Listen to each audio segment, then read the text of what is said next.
అయోధ్య రాముల వారి ఆలయం బాబర్ కట్టడం తొలగించి ప్రారంభించినటువంటి బాలరాముడి ఆలయం ఆ పైన ఇప్పుడు ఏదైతే దిగ్దిగంతాలు కూడా గుర్తుంచుకునేటంతటి అద్భుతమైనటువంటి ఆలయంగా తీర్చిదిద్దబడింది. వేలాదిగా కాదు లక్షలాది మందిగా భక్తులు అక్కడికి వస్తున్నారు. ఒక ఆధ్యాత్మిక వాతావరణాన్నే అక్కడ సృష్టించగలిగారు. ఇంకా మరింతగా మెరుగులు దిద్దుతున్నారు. అక్కడ యోగి ఆదిత్యనాథ్ సర్కార్ ఒక కీలకమైనటువంటి నిర్ణయం తీసుకుంది.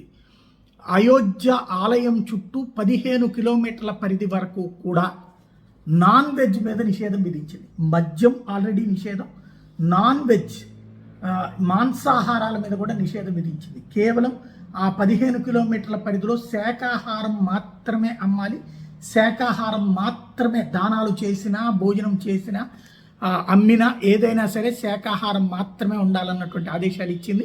మాంసాహారాన్ని నిషేధిస్తూ ఉత్తర్వులు తక్షణం అమల్లోకి తెచ్చింది.